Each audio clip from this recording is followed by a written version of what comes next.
Good morning. Good morning, Victor. I got hollered at already. Yeah. This is getting old. This is getting old. Hey, good morning, everybody. How we doing out there? What do we put in the chat? Look, scores are coming in. Holy buckets. Here's what we're putting in the chat.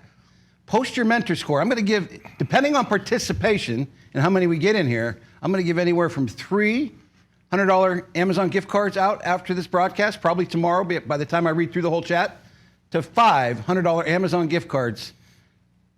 For everybody over 775, it's going to be a random draw. If your score's over 800, you're going to get 2 entries into the drawing. So post those up as we go through the chat. Well, that's a nice way of doing it. I guess Numbers Derek are Stewart just posted a 724. Derek, you're out. Yeah. Does the highest one get something special? We're looking at some of these numbers now. And here's the deal. I'm gonna just go off your word here that you put your score in here, but we will trust, but we will verify that your score was that at this moment. So William Etchinson, 815. Yeah, a lot of Timothy. So, Vic, just so you understand, Victor, the Mentor Score is a driving app that we have that measures how safe they are in driving. Right. And really, one of the big drains on our P&L are the accidents. You know, the at-fault accidents and the stuff that we create in vehicles that this app is designed to make us safer. So. What's like the highest score that you can Somebody get? Put it in the chat with the highest. What's the highest score is like? I believe you can get an 850. I don't know for sure. I don't. Do you submit this to some financial institution to tie into their financial score? No. For a few days? No. I'm just messing with you. Just in case somebody's paranoid, like, oh God. I listened to the radio on the way in. That Jake Paul Mike Tyson fight's tomorrow night. Is it tomorrow? I think it's tomorrow night. Oh my God, yeah. I'd be interested in the chat too, who you think's gonna win. Yeah, he's gonna be almost 60 when he has that fight, right? Like 59? Yeah, something crazy. You guys put in the age, yeah. Yeah, put his age in there, Tyson. Yeah, I'm like... Don't forget about that mentor score.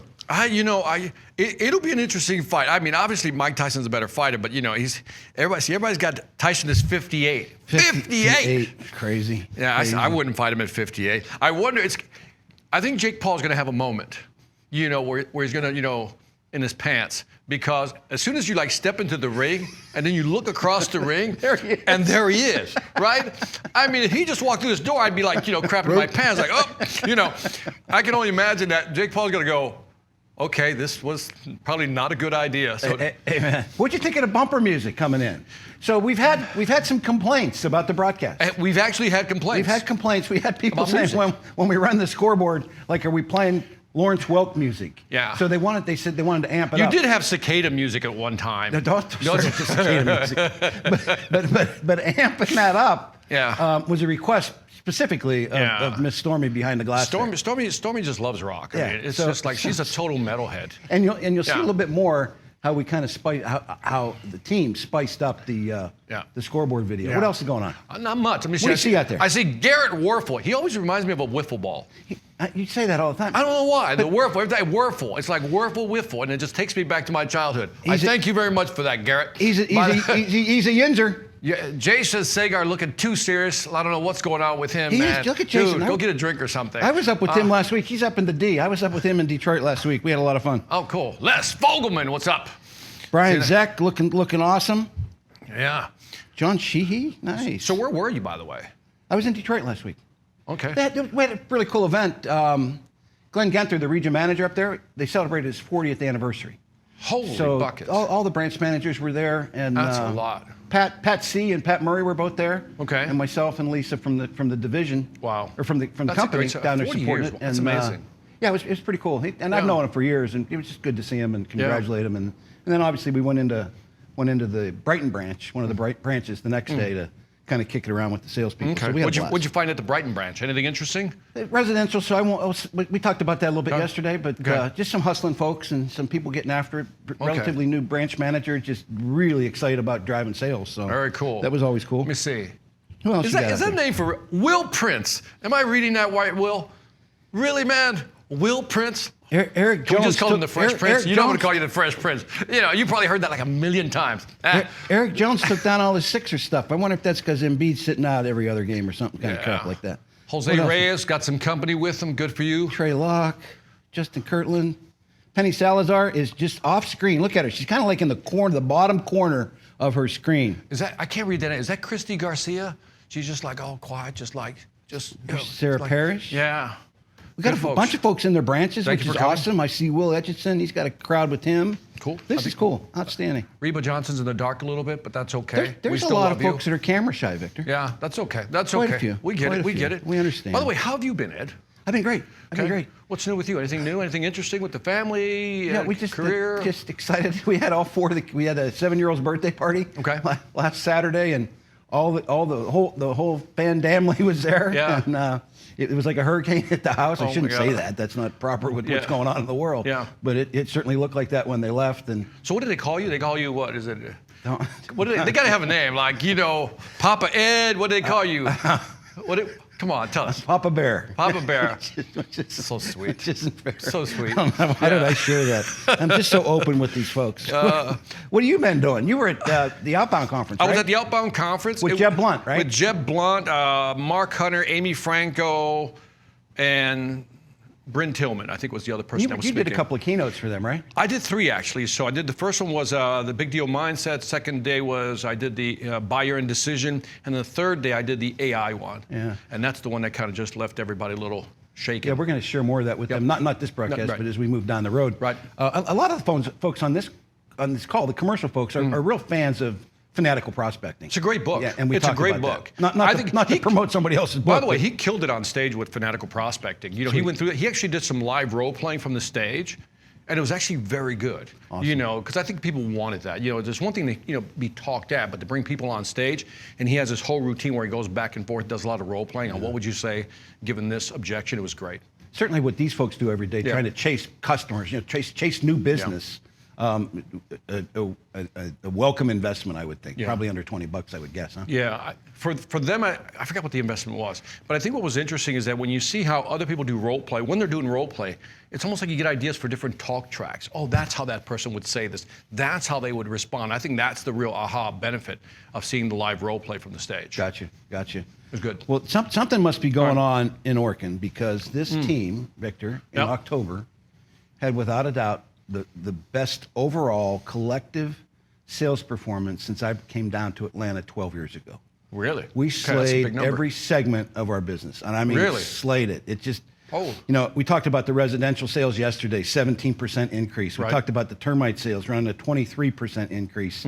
These are primarily the commercial folks, but overall, collectively, across the board, the best performance that I've seen these teams deliver in over 12 years. It was staggering. That's a big number. I mean, That's a big it statement. was nuts. It What was do you nuts. attribute that to? I know we're going to go over the numbers, but what are you seeing? I think what's happening on the commercial side, because we'll focus on these folks today, Right. is we've certainly added some folks, and that contributes to driving more sales and driving more revenue versus last year. Right. We're probably sitting company-wide right now, about 520 account managers, the folks that do this every day. Right. Which What is was last year? Compare. about 420. So we're up, Wow. maybe 430. We're up 80, 85 generally. A lot of folks are new. We've brought on a lot of new folks, so they're not up to speed yet. But, Right. But the vision, I think, I was talking to somebody yesterday, when that thing rolls over into next year's and these folks get their legs under them, Yeah. we're going to keep doing that. It's going to be a great We're year in gonna keep doing 2025, that. yeah. We're doing a great job on getting the services started, our cancellations. When you grow business that fast, there's always that worry that you're growing too fast, you can't keep up with it. But our Right. cancellations keep stepping down. So the Really? net Wow. is incredible recurring revenue Net growth. is nice. Yeah, absolutely. So I mean, it's just outstanding effort. I think maybe a little, not so much commercially, but I think we got a little bit of weather that's helping us. We had a rather mild October, and the good news is we're off to a smoking start in November. When we're sitting there about almost halfway through. Just some really nice gains again. So if we continue that, it just feels really good. And I just want to thank you all for what you're doing. Again, give you some insight into those numbers that you delivered in October. Local commercial sales of $133 million year to date. In the month of October, we're up 16% year over year. Year to date, we were at 13, so you way outperformed what we've been averaging. Again, 13%. You did 16% in October. Just killed it. The team sales, that's one that we talk about all the time, where the local account managers kind of work hand in hand with the national account sales team. Victor, those were up 45% year over year. Jesus. 45% in the month of October. Just a stellar performance. Yeah. Y'all working together. It just feels so good versus how it was. Stellar is an understatement for a 40 plus increase. That's amazing. Yeah, 45% increase. That number year to date is 26. So it's still one of the leading indicators. Incredible that numbers. Y'all are doing a great job, and the NAMs are doing a great job working with you and pulling all that together. Our pure national sales, just the folks that, the national team responsible for the individual where it's the customer buys just one, they sign one contract for all their locations. Mm-hmm. Those are up 15%. They're Okay. up 22% year to date. So total, when you roll it all together, we've had our best, like I said, our best commercial sales performance all year overall when you put it together in a bucket, 20% increase year over year. Nice. 20% That's amazing increase. numbers. To the tune, year to date, of a 16% increase, but $186 million in commercial sales have been produced by this team here. We need a horn. We keep saying that. We're going to have to get a horn in here. Yeah. Might blow Stormy's ears Yeah. out, but that wouldn't be fair. That's amazing. Great numbers, though. Converting it to profit was a little bit more challenging last month. Really? We got all these vehicle gains and all these things that we're kind of looking at, and some of the advertising stuff that we talked about. Some of the advertising accruals were not time specific, so it depends on what month it hits in. So is marketing spending too much money is what you're saying? No, I think the finance folks were accounting for it maybe in some of the wrong months. Right. So there was an adjustment that wasn't realistic that will level itself out over the next 2 months of the quarter. So we missed profit plan, but we are still on profit plan for the year. Don't panic. Right. Still on profit plan for the year, and we certainly anticipate that we will. You know what they're deliver on thinking, it. right? We're not panicking. You're panicking. They go, we're hitting our number.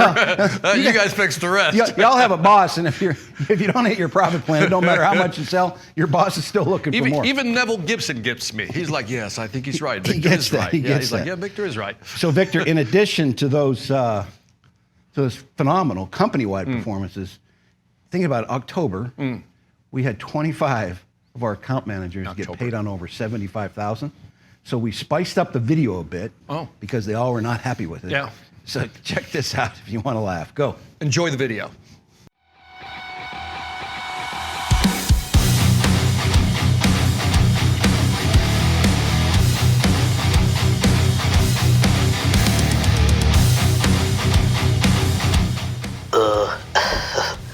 These guys rock.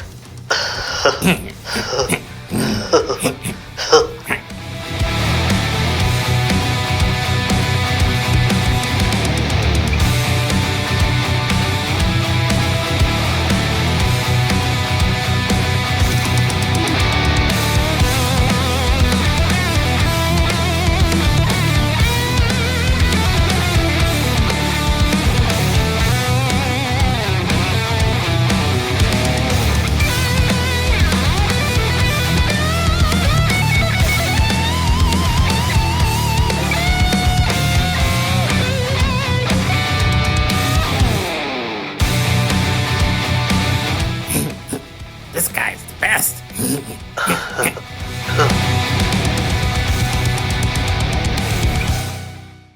Nice. Did that spice it up a little bit? No, that video triggered me. Triggered you to Yeah, what? because I'm sensitive. I'm follically challenged, so I can't headbang, and that just made me feel bad. That's what I'm saying. So you're going to lodge your complaint. Yeah, I'm allowed to complain. I'm gonna come clean with the folks.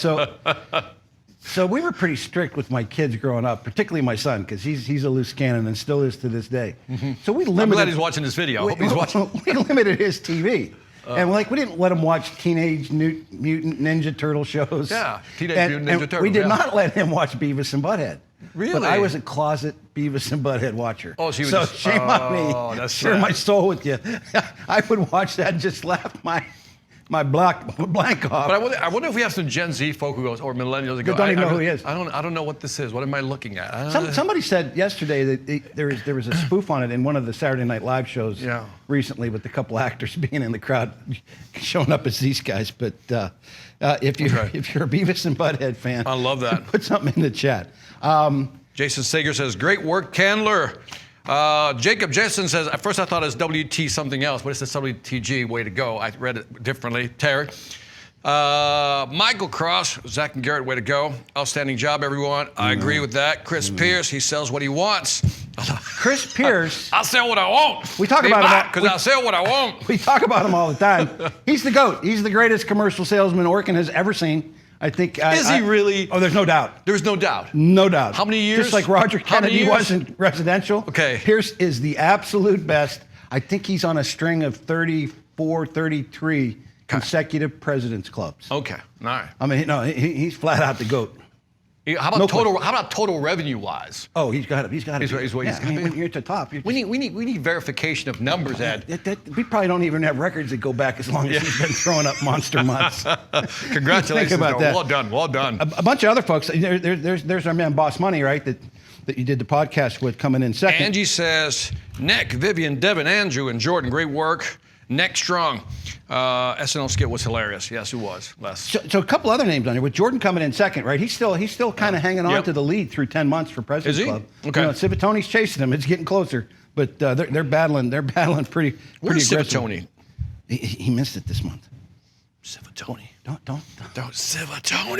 He's probably not He's gonna watching. He's probably not watching. Oh, yeah. But I anticipate a big bounce back for him. By the way, Ed gets a lot of complaints about my comments. I just want you guys to know that. We're gonna- Ed does file them away. I and do. I appreciate that. He talks to me about it, says, please be nice to So certain you're people. going to be nice, Victor, today. Oh, be nice, But Victor. just a couple things that kind of pop up. First, there's two winners out of the Northern Virginia branch. You know, when you get two folks in the same branch knocking it, that's pretty cool.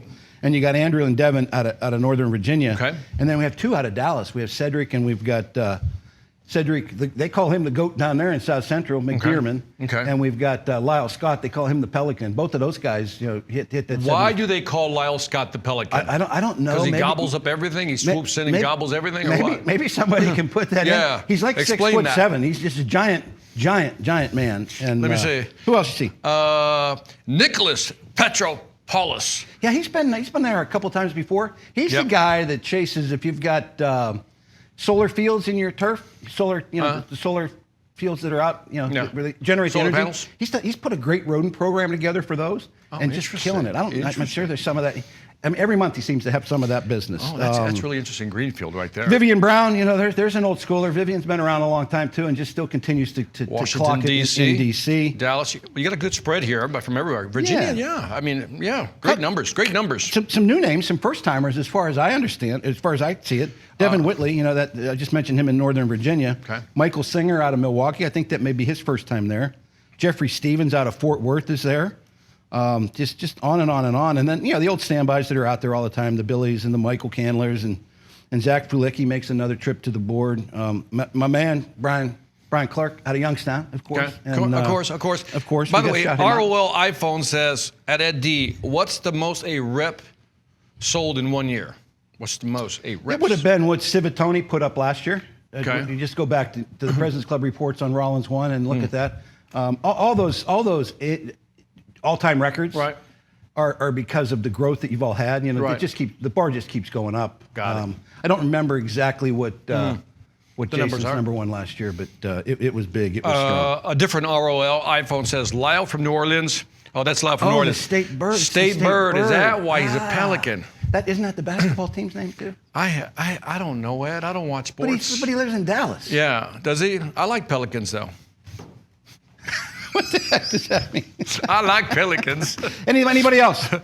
Jesse Jolly's there, obviously. Hey, I see Jesse's name there, and just kind of a belated shout out to all the veterans. That, you know, for Veterans Day passed, you know, on Monday, but I just recognize Jesse as being he's a Marine Corps veteran. But if you're a veteran, give us a chance to kind of recognize you. Post, I guess, your branch of the service that you were in when you were serving our country and doing all the great things that y'all did for us. So please put that in there. Yes. And thank you for your service. And absolutely, thank you for your service. I mentioned yesterday I had two nephews that were Marine tankers in Afghanistan, and what they went through and what they did for our country just still moves me to this day. Let's see, Mitch Rasmussen, Army. Lorenzo, Army. Yeah. Mitch, Army. Fernando, let me see. Shane Messer, Army. Oh, you guys are going too quick for me here. Brent, 180, Marine Army. Corps. I don't know if you're going to beat Army this year, Jason Sager. Jason Sager, go Navy, beat Army. Yes. Yeah, Thank you. absolutely. Brady 4, U.S. Navy. Beautiful. Wonderful. Outstanding. Great So, numbers, though. Yeah, just phenomenal. Just outstanding. So let's get into some content. And we chatted a little bit about this yesterday and a couple of days ago. This time of year, you know, kind of, we get hit with some not objections, because I think they're more stalls. Right. And the biggest one I think that all these folks face, because they're out there pitching a lot of business. Right. And if they're doing this right, they're not closing everything. Right. And because they're pitching proactive, they're pitching preventative, they're pitching Right. additional ideas or additional services. We get that line all the time, Victor. Right. When the customer, you do your killer job. You do your inspection, you put a killer biz suite together, you do everything perfect. And that customer, when push comes to shove, you get down to the end asking for the ink, or not the ink anymore, but Yeah. the signature on the iPad. The customer says, I want to think about it. Right. And you've got a great track that I've seen mimicked by other guys that do what you do. Right. But I think when I look back, and we've had these conversations about dating, you were the first guy to start spinning this track. Right. And we've shared it with the folks before, and it's in the Sales Velocity Academy. But what I want you to do is to spend some time walking through that and kind of explaining, when the customer says, I want to think about it, you got to be locked and loaded and not say, okay, what do you want to think about? And challenge them, right? I think sometimes that happens. Like we just jump up in their face and we want to aggressively attack that. And that's probably the wrong thing to do. Walk through. Let's talk about this for a little bit before we walk into the talk track, because I heard a phrase yesterday, propose, no close. Do you guys use that? No, we do not. I've never heard. I think we do some of the regions. I've never use that. heard that phrase before. And he goes, Victor, how do you handle propose, no close? To which I said, well, it depends. Why are they not closing? Yeah. And I kept getting I'll think about it, maybe next quarter, next year, or let me talk to my boss, whatever it may be. And all these are just, as you call them, stalls or delay tactics. And so then I asked a follow-up question. What's your close rate when you propose, but you didn't close and you go back? Yeah. Now, it varies, I'm sure, for commercial and residential. If I would ask these guys a question, we'd love to know what you think. Put it in the chat. Yeah, what is it? In other words, when you propose and you don't close right there and then, what percentage do you close eventually? Yeah. It would be interesting to know. Would you put some numbers in there? Yeah. Would you take a guess at that, Ed? Because that's a tough one. Commercially, I would say that it's a little bit higher than it is residentially. I think would think so. residentially, you can close more of that stuff up after you leave. Right. But commercially, I think there are some situations where they're going to think about it for a while. They got to. It's a bigger deal, more people involved. Maybe they got to get some other people involved that we missed on our first go round. Right. But I would say that probably 20-25% would be best if you don't get it then. Yeah, I think it's an interesting number. So let's talk about let me think about it. Because when someone says, let me think about it, the talk track that I use, again, that's in the Sales Velocity Academy. And again, if you don't have access to the Sales Velocity Academy, get with your branch manager. We'll send an email to Ed. Ed will send it to me, and we'll get you logged in, right? You'll get a login, correct, Ed? Yeah, and we're pretty close to, I sent all those to Camille last week, and I think we got like 350 people that I think Camille's still loading up. And when she gets that done, she's going to let me know. Right. And I will let all the RSMs know that I copied on the note that I'd sent that off. Okay. And by the way, if you don't, Camille's my daughter. She runs all the marketing stuff on the background for the platform. But there's a talk track. You can find it online if you type in Victor Antonio, let me think about it. And it's basically trying to get an answer right there and then. So I'm going to take this from a commercial standpoint and give you two approaches. The first approach is when someone says, let me think about it. My talk track is this. Say, Bob, when someone tells me they have to think about it, it's because they're not interested or they're interested but not sure. Now, when I give somebody that option, the brain is good at picking this versus that. Not interested, interested but not sure. The majority of people are going to say, no, Victor, we're interested, we're just not sure. Then I continue to funnel them by saying, well, Bob, I'm glad you're interested. And when someone is not sure, they're usually not sure about one of three things. Now, as soon as I say one of three things, the brain leans forward. It just pulls in. And so the first one is maybe you don't see our service as a fit. That's the first F of three that I'm going to show you right now. You don't see the service that we're providing as a fit. In other words, maybe we're not the right company. Again, the majority of guys say, no, Victor, you're the right fit. Well, second, if we are a fit, is there some second F feature that I didn't mention, something that maybe you're looking for that I didn't offer? He goes, no, Victor, no, you got everything we needed, rather. And then the third F would be, well, if we are fit, we have all the features, in other words, all the services you need. The last one has to be that maybe it's finance, the third F, right? And that might be it, that the pricing is off, maybe it's not in the budget. And then what I've learned over time is that there's a fourth F. Yeah. And that is that during the presentation, what we did is we didn't satisfy some type of fear level that they had, right? And that's the fourth F. So what I love about that strategy, it allows you to kind of just, again, move down, funnel the customer's decision making. And you walk out, usually what happens is people walk out of there and say, okay, well, think about it, get back to me. Yeah. And you know what happens? As soon as you walk out the door, you become less of a priority. Exactly. So I need to know before I leave whether you're interested or not interested. That's the big one. Yeah.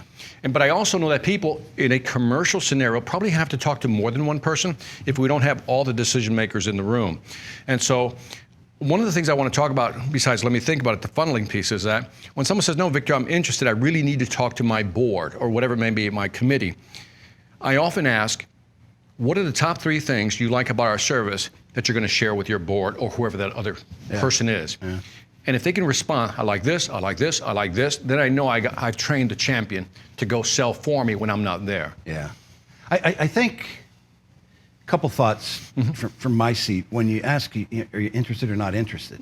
I think the first thing that does, I think it clears the deck of the proposals that you're hanging on to, telling your boss you're going to close them, right? So if you ask them that, are you interested or not interested? Typically that's what I hear. I think it's a bit of a relief when they say, well, I'm not interested in that. So you can shut it down, you can move it off your desk, you can pen that out a year from now and go address it again. So it clears the deck to get folks that are really thinking about maybe purchasing, right? So I think that's the first thing. And I think the other thing it does when you tee it up that way, it keeps you from what I call fishing for the reason. Right? I mean, like yes, well, good point. Well, what is it you want to think about? What is it you got to think? And you're just fishing. You're not tracking it. You're not. I guess that tracing the path that you talk about with the elephant, right? To where you're focused on trying to get to singular out that main reason why they're not there, rather than guessing. I've seen it happen too many times. Well, what is it you want to think about? Or is there something I did wrong? All that grasping at straws without when you put this flow in this process flow in, it drives them to the answer, and it helps you figure out how to overcome that at the end. Yeah, you're right, because it is confusing. What do you think about? And they got a lot of swirls in their head. I was going to say, it's like when you ask for somebody for a referral. You would never go to somebody and say, hey, do you know anybody who would need our services? You're like, well, I don't know. But as soon as you say, do you know anybody who runs, let's say, office buildings, who's been in there, you start qualifying, the person goes, I see it. And what you're doing is you're funneling their thinking to give you a good referral. No different when you're doing it without thinking about it. And I think it's, I'm going to try to be kind and put it this way. I think the lazy salesperson's way out is just to challenge them on they want to think about it, or when do you want to think about it, or even worse, okay, here's my card. Call me when you're done thinking about it. It gives you a process flow to take it past that stage. Right. If you think about all the pending proposals you've got out there right now, how many of them said they're going to think about it and call you back? I got thousands of them, right? And they've never called back, Victor. Yeah. By the way, I made a word up for that. I called it forecastination. Tell me more. No, tell me more. Forecastination is when you forecast something that you're going to close, but you procrastinate in taking it out because you know it's not going to close. And you just want that pipeline to look full. So you forecastinate. In other words, you know you should take it out, but you don't want to take it out because then it looks unhealthy. And if the pipeline looks unhealthy, your boss sees it, that's not a good thing. Or you have to admit to yourself, the pipeline's really not full. I got to get working. I think there's a lot to that. A little bit more on the track and how where they can find that in the Velocity Academy. Okay, so if you go into there's 7 tabs in the Sales Velocity Academy. Just go to the persuasion piece and go through the track, and you'll see it in there. There's a whole video on Let Me Think About It. But also, if you just go on YouTube, if you don't have time to get into the Academy, just type in Victor Antonio, Let Me Think About It. And by the way, in the Sales Academy, which is where I think you should go, there's a series called Client Says. The client says this, what do you say? And it's also in there, in that series. Yeah, and if you've got any other ways that you handle that, I want to think about it, throw it in the chat. We can help each other and put it in there. That's the track that I'm most comfortable with. And it has to be practiced. We talked yesterday about the practice they do in the Illinois region on the REC close to when they get to the end. Everybody in there, from the rookies that are here for 3 weeks to the veterans that have been here for 20 years, they know how to close with RAC. I mean, it just flows. So it's going to be a little clunky at first, and I think that's what we shared when we first talked about this. When you ask that question, typically when people tell me they want to think about it, it's one of 2 things. If you got to lock and load that so that when you get to that point where they say they want to think about it, it's like butter. It doesn't feel weird. You're not fishing. You're not stumbling.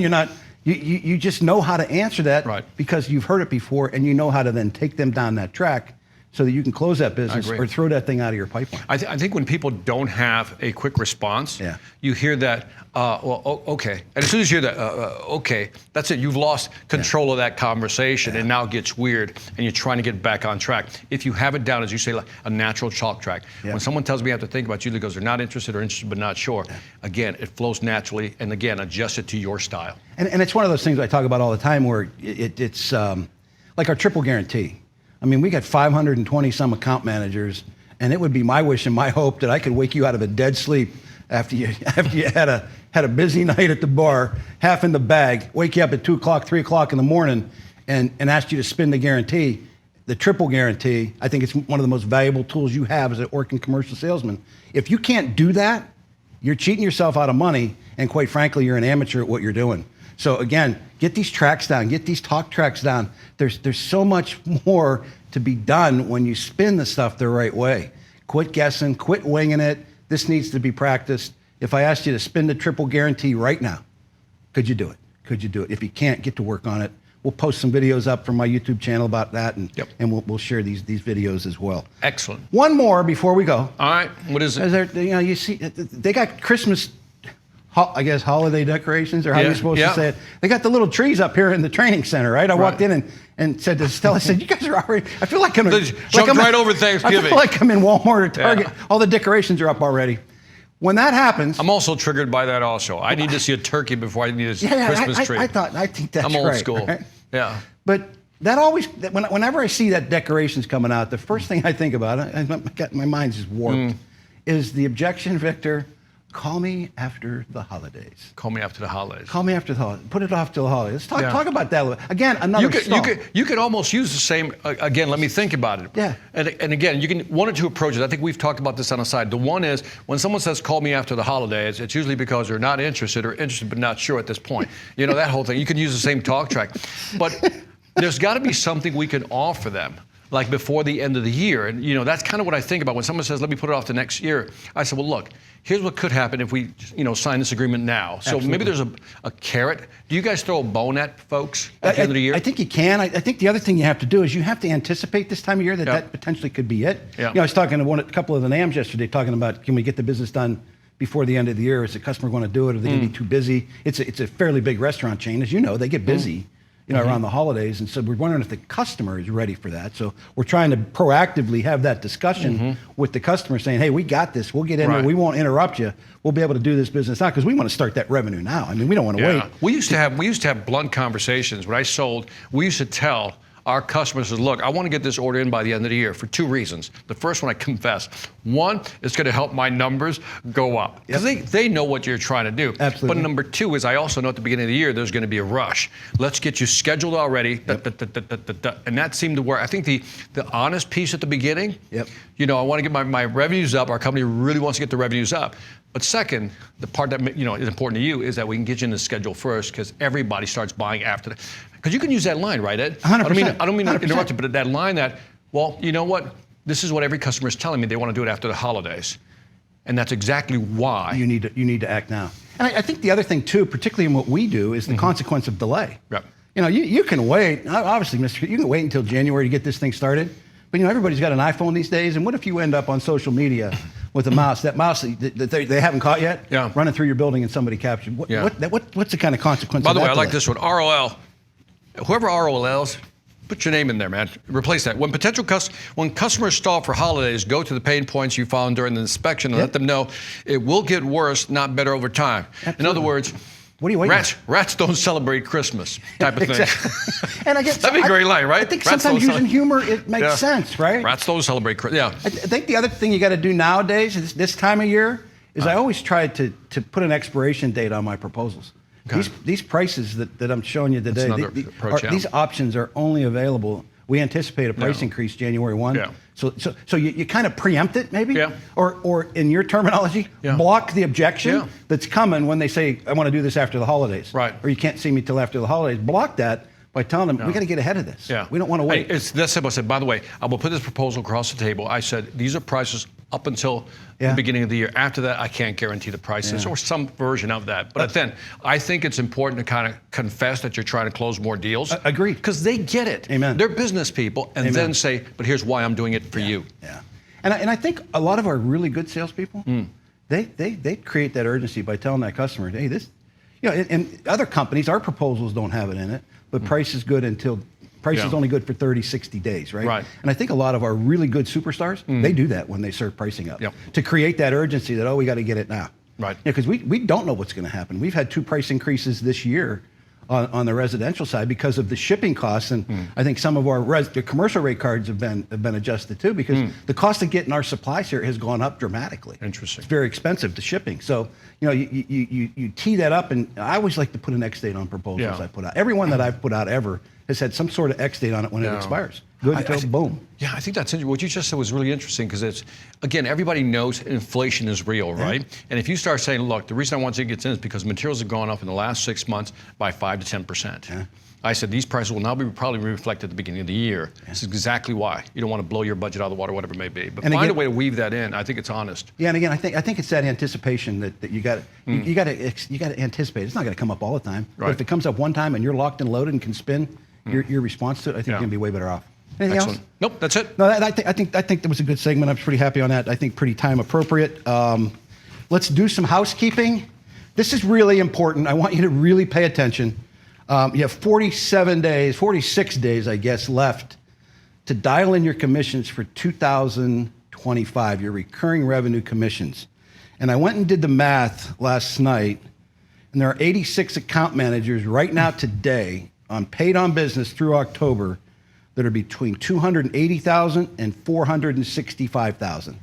Those 86 account managers are not taking full advantage of their pay plan for next year to get the bump.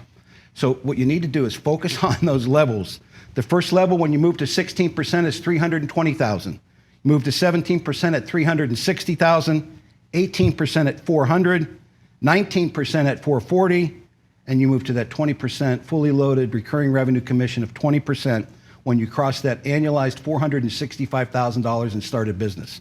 Literally today, there are 86 of our account managers, Victor, in that window, within throwing up a couple $20,000 months in November and December, that can bump their commission 1%. You bump your commission 1% on $400,000, that's $4,000 raise. Nice. So don't miss that target. Don't miss that target. So please get after that. President's Club and Chairman's Club races, I mentioned in a couple emails I sent out this week, are really, really close. Eight of our account managers are going to qualify for Chairman's Club. That's a really close race. That's where you get that extra money, you get that gold jacket. So be focused on that. That, again, is paid on started net business at the end of December 31st. The marketing team is helping us sell more of these rodent services. We spent a lot of time on last month's broadcast talking about rodent service. The special broadcast that the commercial division did focused on rodent services.